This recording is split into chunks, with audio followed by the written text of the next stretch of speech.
Texas Tech is 18-4, guys. They're 18-4, and I'm here to shout to the world. I don't think that the casual or the country's talking enough about the job Grant McCaslin's doing. John Henson, they beat Baylor tonight 73-59. That's not all that surprising at home for them to be that tough. But Chance McMillan goes for 19 points in this game. They get 17 from Darion Williams. They've got depth. They've got dudes, versatile dudes. Henson, Texas Tech's ranked 13th, but they're a top 10 net team. You look at the other metrics. I mean, since December the 1st, they've been one of the best teams in the country analytically. Are we underrating the Red Raiders? This is just good old-fashioned, good coaching and roster construction. I mean, these names you're looking at, they're not jumping off the page at you, and you get in the gym with them, and they'll run you out of there if you ain't ready. And Baylor coming off the Kansas loss, I figured that this wasn't necessarily going to be close, but Baylor fought for a little bit.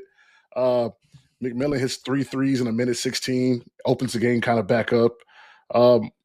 Texas Tech is here. They're here to stay. They're tough.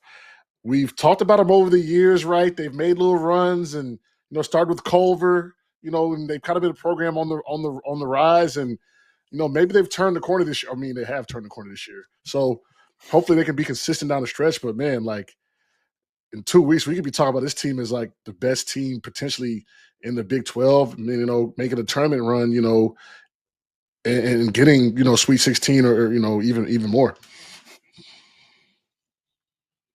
CJ, your take on the Red Raiders. How's McCaslin doing it? I think roster construction was a great point by Henson. Like Chance McMillan, before he got to Texas Tech, he was a Grand Canyon. He wasn't even a starter the first half of the year, the year before he came to Texas Tech. Some of the evaluations they've had of guys like JT Toppin, that wasn't a hard one. I think everybody knew he was going to be pretty good at the high major level. But even Darion Williams, he was the freshman of the year in the Mountain West. They've gotten 2 straight freshmen of the year out of the Mountain West. I think they've gone after the right dudes and guys that kind of fit how Grant wants to play. Credit to Grant for going out and getting Jeff Linder from Wyoming to run his offense, reuniting with Linder. Linder used to be his assistant back in his JUCO days. He builds good staffs. He's done a good job of got Luke Barnwell from Sunrise Academy, who I think has even helped him in recruiting as well. And he puts together a good staff. He puts together good teams. And man, that dude is I love that the country got to see on Saturday, how fiery he is, because I went there last year in the preseason to do a story on Grant. And I'd been friendly with Grant and talked to him on the phone a lot through the years, had done a lot of Baylor stuff. You don't realize how fiery he is till you get in his gym. That dude runs hot and he gets after it. That scene right after he got kicked out where he went up and was hitting everybody in the chest, that is Grant. That is him. That wasn't fake. That is him every single day. So he gets his dudes to play hard. They play really fun basketball, and man, Chance McMillan's on one right now. He is one of the most fun guys to watch in the country right now because he is feeling it. That Houston game gave him all the confidence in the world. You don't cook Houston dudes. You don't. I had it in my top. Go read my top 25 this week.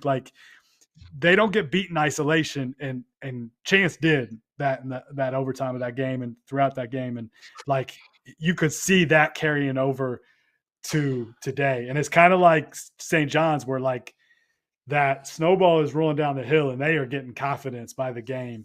And I'm glad to see it because I had them in the preseason and it's I think maybe 16, 17. I was high on them. And I'm feeling pretty good about that prediction because I was a little worried after St. Joe's, back in I think it was November when they lost to St. Joe's, who's a talented team, but obviously hasn't done too well since then. So they're putting it together. Well, think about this. Chance McMillan 3 years ago was averaging 5 points per game and 17 minutes per game. So CJ, to your point, at Grand Canyon, it was a limited role. The next year he averaged about 10 a game, but it wasn't this. So you combine that, then you bring in Elijah Hawkins, who's ready to – he wants to be part of a winning program. He racked up numbers in Minnesota like crazy. One of the best distributors in the game.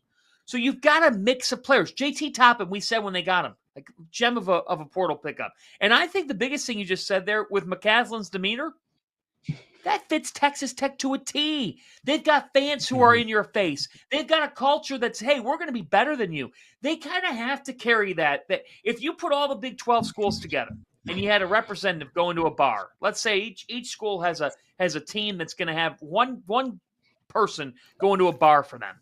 The Texas Tech guy would have to walk in there and he'd have to be ready to go after people. Yeah. He'd have to be ready to fight for himself because his name's not Kansas. His name's not Houston. Yeah. He's got to go in there. Fan, I had a buddy who went by Coach that went to Kansas with me, and he transferred to Texas Tech. And Coach was Coach because he was the drinking coach. Like if you were going to party with Coach, you had to get after it. He's in oil and gas these days. Like that's why I went to Texas Tech. But like Coach is the representative of Texas Tech and just comes in firing.